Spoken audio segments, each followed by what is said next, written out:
Griffin has done a lot of terrible things. Like, a lot. But somehow one of the people who suffers the most is the one who sleeps next to him every night. Lois Griffin isn't just Peter's wife, she's his emotional punching bag, personal crash test dummy, and occasionally bargaining chip. And while most TV husbands mess up by forgetting anniversaries, Peter goes the extra mile by throwing punches, driving cars through walls, and once, yes once, literally selling her. So today, we're looking at the times Peter Griffin straight up abused Lois. Peter Griffin has done a lot of damage with his mouth, but when he decides to use his body, Lois has ended up on the receiving end a good number of times. And no, not in a way that would make her blush, we're talking about full-blown, unapologetic physical abuse. Let's start with one of the most shocking examples, and somehow one of the funniest in how casually horrific it is. This happens in the episode The Courtship of Stewie's Father. It starts off normal enough. Lois notices that Stewie's acting out and thinks it might be because Peter's not spending enough time with him. So she tells Peter to bond with his son. Sounds harmless, right? Oh, Peter, can you reach that box of rice? Ow! Oh, sorry, Lois. oh, that rice got you, bitch. Peter, being Peter, notices Stewie's laughing when Lois gets accidentally hit. That tiny laugh is all it takes. His brain somehow turns that into a full-on license to go full WWE on his wife in front of their baby. He begins escalating the violence just to entertain Stewie. First, it's a tin can to the face, then it turns into random objects being launched at Lois like she's part of a carnival game. Eventually, he's smacking her so hard she hits the floor, and Stewie's giggling like this is a toddler stand-up comedy night. Peter's just getting warmed up. At one point, he grabs a garden hose and starts spraying Lois in the face while Stewie records the whole thing like this is some low-budget home torture video. When she tries to get away, they spray water on her until she tumbles down the stairs. Peter, stop it! What the hell are you doing? What do you think I'm doing? I'm bonding with Stewie. This is not parenting, and certainly not bonding. It's televised physical abuse with a baby behind the camera, but it doesn't stop there. No, it never stops there with Peter. Later in the episode, Peter grabs Lois, tosses her in the trunk of a car, and drives her to a river with Stewie laughing like a cartoon villain. Then they just casually push the car into water with Lois still inside. And when that's done, they grab a snack and watch TV. They don't even think of rescuing her or have a second thought. Just vibes. Peter even shrugs it off and says he hopes she gets out. That's the sign of one abusive husband with severe mental problems. Next, we go to the episode Da Boom. This is the one where Peter meets a man in a chicken suit who warns him that Y2K is going to destroy the world. Naturally, Peter believes him and locks the family in the basement like they're about to ride out the apocalypse. The rest of the family wants to go out and enjoy New Year's Eve like normal people, but Peter has other plans. He tricks them into going downstairs with the promise of surprise gifts. You know, standard cult leader tactics. Lois eventually realizes she's not about to get anything fun, and she tells Peter she's done with this nonsense. She wants to go to the party. So Peter does what any rational maniac would do. He shoves Lois down an entire flight of stairs. Peter, if you want to stay here, that's fine. But we're going to the party. Kids? Honey, are you pregnant? No. To his credit, at least he asked if she's pregnant first, but that doesn't change the fact that Peter pushed down Lois without hesitation. To make it worse, he just continues prepping for the end of the world like that was a totally reasonable response. We see another form of physical abuse in the episode Peter's Lost Youth. Peter and Lois go to the Red Sox fantasy camp, and Lois starts getting a little too good at baseball. She plays better than Peter. She gets noticed by the team, she even looks like she's enjoying herself, and that cannot happen, not on Peter's watch. So instead of dealing with his insecurities like a grown adult, Peter decides he's going to break her leg. Not metaphorically or even emotionally, he literally plans to break her leg during a drill. When the team is training, he charges full speed and crashes into her like he's reenacting a scene from a sports injury documentary.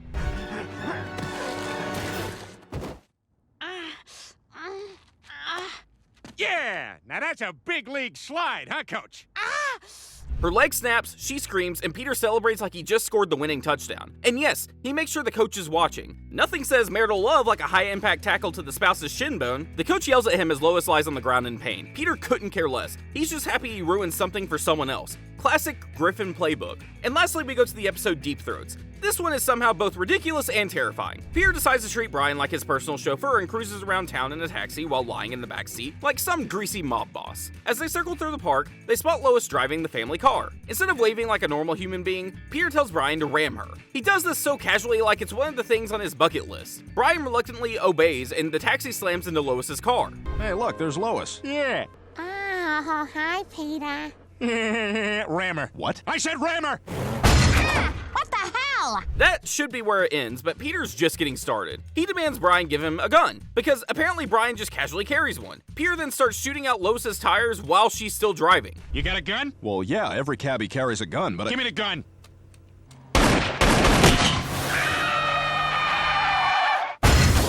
The car spins out and slams into a wall. Lois could have been seriously injured or worse. And Peter, he just laughs and tells her to admit he got her. Like this is some harmless prank instead of an attempted murder. These episodes aren't just cartoon slapstick. They show a consistent pattern of Peter using physical violence as a punchline and getting away with it. He throws objects, he crashes cars, he pushes her downstairs, and every time it's brushed off like it was nothing. Like that's just what husbands do. But if any real-life person did even one of these things, they would be in jail, or at the very least banned from baseball camp. Peter Griffin has hurt Lois in more ways than we can count, and unfortunately, this is only the physical part. If you thought Peter hurting Lois physically was bad, just wait until we get to the emotional and mental side of things. Because unlike bruises and broken bones, this kind of damage sticks around, and Peter Griffin has been quietly chipping away at Lois' self-worth since day one. In the episode Go Stewie Go, Peter delivers a comment so casual yet cruel that it sends Lois into a full-on spiral. He notices a single gray hair and points it out like he just discovered a ticking time bomb on her scalp. Then he follows it up by saying he doesn't mind that she's aging, but he just hates how she's shoving it down his throat. You know, I don't mind so much that you're aging, it's just the way you're shoving it down my throat.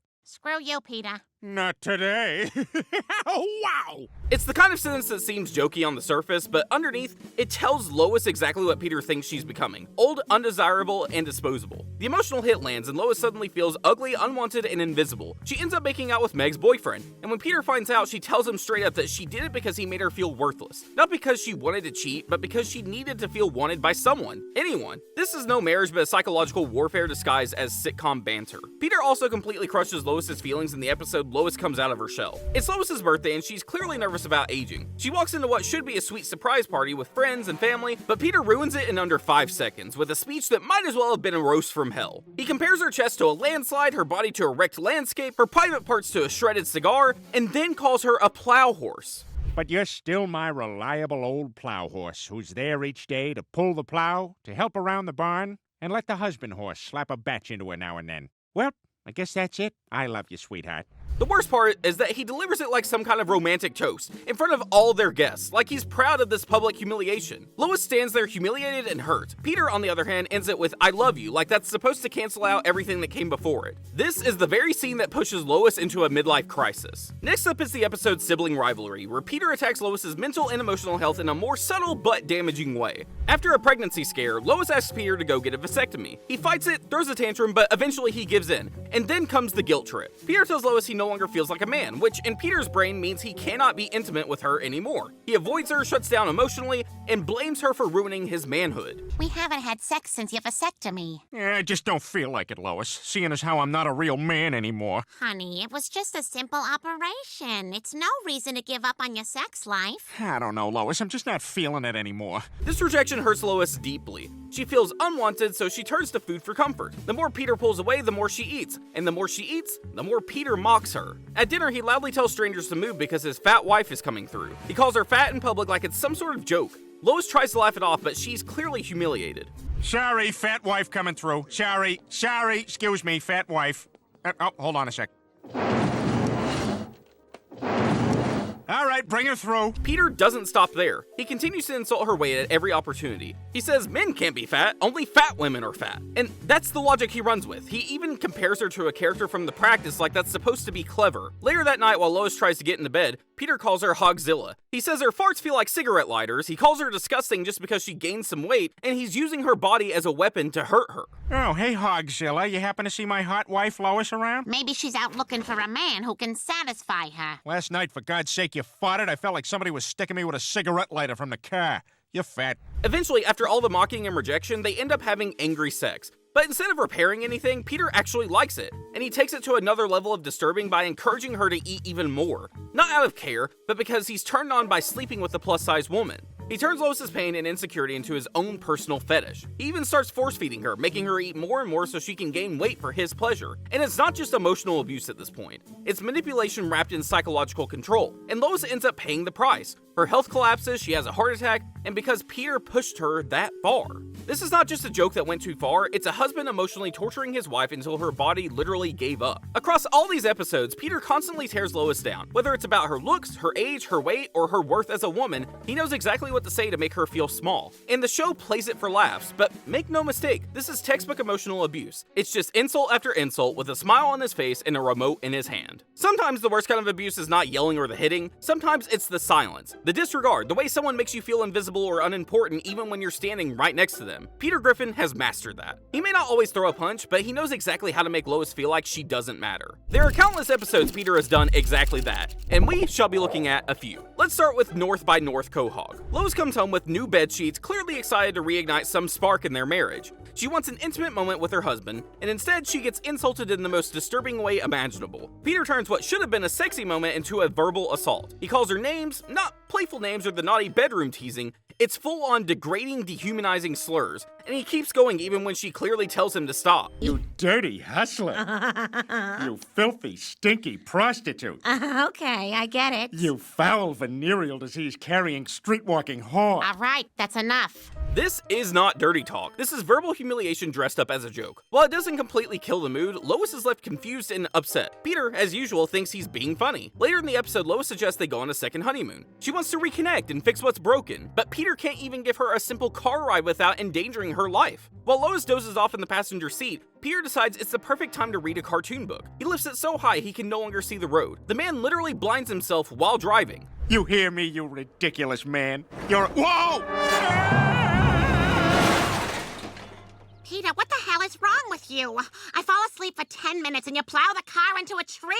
The car slams into a tree, and Lois's side has no airbag. She's the one who gets hurt. And as she's yelling at him, furious and terrified, Peter does something even worse. He lifts the cartoon book again, this time not to read it, but to block Lois from view. Like her voice is just background noise he wants to tune out. This is what disregard looks like. Peter doesn't just neglect Lois, but he erases her. He can't be bothered to listen or look or care, and it almost gets them both killed. We see another brutal example of neglect in the episode Petarded. After taking an intelligence test and being officially declared mentally challenged, Peter treats it like a free pass to do whatever he wants. And instead of being cautious or careful, he becomes completely reckless. He storms into public places, disrupts church, invades women's bathrooms, and shrugs it all off by saying he doesn't know any better. But he does. He knows exactly what he's doing, and he uses the label as an excuse to ignore everyone around him, including Lois. Things spiral when Peter jumps behind the counter at a fast food joint, yelling about how he's taking over the place. In the chaos, he grabs a fryer and ends up dumping boiling hot grease all over Lois. She screams as the oil hits her skin, and it's horrifying. She ends up in the hospital, completely bandaged, fighting for recovery, all because Peter could not bother to act like a husband or even a basic human being. No freaking way. The fryer later. Oh, I am so taking this. Uh-oh. This was not an accident. It was complete selfishness disguised as stupidity, and unfortunately, Lois paid the price for it again. Peter also shows blatant disregard for Lois in the episode Lethal Weapons. When Lois starts taking taijutsu classes, it's just supposed to be for self-defense, but once she picks up some skills, Peter immediately sees an opportunity to exploit her. Not support her or anything like that, not even be proud of her, but fully exploit her. It starts when Lois gets into a brief fight with some annoying New Yorkers. Peter watches her hold her own, and instead of helping or protecting her, he decides to turn her into a public attraction. He puts up a huge sign outside their home and invites strangers to come and fight Lois for $10 a head. It's a literal backyard fight club, and Lois is the prize. Come one, come all. She floats like a butterfly and stings like when I pee. Peter, I am not a sideshow attraction. At least not anymore. She doesn't agree to this, she never signed up for it, but Peter keeps pushing it because he sees dollar signs and a crowd cheering him on. Later, he takes things even further. Peter lies to Lois about taking her out on a date, but instead brings her to the Drunken Clam. Once they're inside, he purposely provokes New Yorkers by insulting them just to start a fight he knows Lois will have to finish. I think you're in my seat, and I had sex with your mother last night. Peter, are you crazy? What did you say? Oh, about the sheet or about my plowing your father's wife? What the hell are you doing? Lois is confused, she's annoyed, but Peter keeps going, throwing out insults and hoping someone punches back so his wife can keep fighting for his amusement. There's no care for her safety or concern for what she wants, he's just using her body as a weapon and turning their marriage into a circus act. And every time Lois gets pulled into another brawl, Peter sits back and enjoys the show. And talking of Lois fighting people, Peter takes it even further in Baby, You Knock Me Out. In this episode, he doesn't just take advantage of Lois, but forces her into a violent career just so he can benefit from it. Her feelings, they never even enter the conversation. It begins when Peter, Lois, and the guys go out to celebrate Peter's birthday. They happen to be at a boxing venue, and when the announcer invites any woman to fight the reigning champion, Peter jumps at the chance to volunteer Lois. She says no, he does it anyway. Hey, Lois, what do you think? You want to fight that lady's boobs? What? No, I'm not fighting anyone. Oh. Well, good thing I made this plaster mold of your hand and forearm. Hey, buddy, over here! Lois clearly tells him she doesn't want to fight, but Peter ignores her completely, uses a mold of her hand to get the announcer's attention, and practically shoves her into the ring. Somehow, Lois wins, and that's when Peter sees dollar signs. The promoter approaches Peter afterwards and says Lois has potential. Instead of discussing it with Lois, Peter decides on his own that she's going pro. The next morning, he shows up at breakfast dressed like a cartoonish fight promoter, cigarette and all. Morning, everyone. Morning, champ. You feeling loose today? Peter, what are you doing? What is all this? I'm a fight promoter now, and I got you another fight. You're boxing tonight at the Quahog Civic Center. Lois refuses. She says it was a one-time thing. She's not a boxer. She's not even interested. Peter acts like he respects that. He even offers to take her to a romantic dinner. But it's a trap. He blindfolds Lois and leads her to what she thinks is a fancy restaurant. She's excited, she's dressed up, but the moment the blindfold comes off, she finds herself in a boxing ring. Crowds cheering, lights blazing, and Peter pressuring her to fight once again. You know what? I'm tired of this. I booked you a boxing match. Son of a bitch, damn it, Peter. I told you I don't want to be a boxer. Who the hell do you think you are? There you go. Use that anger. Lois loses it. She yells at him, she tells him this is not what she wants, but Peter keeps pushing. He even has the audacity to tell her to use the anger. He then hands her shoes and tells her to gear up like she's his personal fighter. We can see that Peter's treating her like a product and not a person, let alone his wife. In the end, Lois fights and wins again, but she's very furious because Peter never once asked what she wanted. He saw her strength and decided to exploit it. He manipulated her, tricked her, and completely disregarded her boundaries. This isn't love, it's control, and Peter has made it clear that Lois's choices only matter when they match his. From these few episodes, we can see how Peter has abused Lois by neglecting her interests and only focusing on his. From crashing their car because of cartoons, to pouring hot grease on her while playing stupid, to turning Lois into a sideshow act and then a prize fighter against her will, Peter's neglect runs deep. He ignores her safety, mocks her desires, uses her for profit, and constantly puts his own ego ahead of her well-being. And the scariest part, he never once thinks he's doing anything wrong. Peter has also abused Lois financially. From reckless spending to endangering their entire livelihood, Peter has repeatedly shown zero concern for Lois or the family's financial stability. Sometimes it's about power, other times it's about selfishness, but the result is the same. Lois and the kids always pay the price. In the episode When You Wish Upon a Weinstein, Peter misuses Lois's rainy day fund. And what does he spend it on? Volcano insurance. It starts when a door-to-door salesman shows up trying to sell volcano insurance. Yes, he's told that a volcano is headed for Rhode Island, and somehow Peter buys that story. So perhaps you'd be interested in something every homeowner cannot be without: volcano insurance. According to my uncle, who's a real whiz with volcanoes, a volcano is coming this way. I, too, have an uncle. Come in. Peter doesn't have the money, so the salesman points to a jar full of cash sitting nearby. That is Lois's emergency saving fund. Peter initially hesitates, but after 5 seconds of thinking and 0 seconds of asking Lois, he hands it over. Just like that, their emergency money is gone and the salesman is gone too. Later, when Lois finds out, she's horrified. Peter proudly admits it. Peter, did you take the money from the family jar? Who, me? Yes, me. Couldn't be. Then who? Yeah, I did it. I bought us volcano insurance. Lois tells him that Meg needs new glasses and this was the only money they had. Peter shrugs it off, claiming nobody really needs glasses anyway. Meg reminds him that he wears glasses, but Peter says that's only to trick the military. Lois is beyond frustrated. She tells Peter that she feels like she's married to a child, which is fair considering she now has to somehow explain to their daughter why she cannot see the chalkboard at school. And that's because their father wanted to protect the house from lava. But somehow Peter manages to top that later in the series. In the episode Lottery Fever, Peter starts off by asking Lois for $28,000. The reason? He wants to open a sushi restaurant. Not because he loves sushi or because he wants to become a chef, he just wants to shout at people when they walk in. Irashaimase! Hajimemashite! Here comes a black guy! Lois, of course, says no. She reminds him that they are low on cash, so low that she might need to get a full-time job just to keep the lights on. And then the local news announces that the lottery jackpot is at a record high. Peter instantly declares that they're going to win the lottery. He leaves and comes back with what looks like an entire warehouse of scratch-off tickets. Lois asks how he got the money. Peter proudly tells them that he took out a second mortgage on the house. We are gonna be rich. There are thousands of lottery tickets here. Where did you get the money for all these? Simple. I took out a second mortgage on a house. That's right. He risked losing their home for a shot at getting rich quick. Lois loses it. Brian tells Peter that the lottery is just a tax on stupid people. Peter refuses to listen. He says that they're going to win. He has karma from his fake USO performances.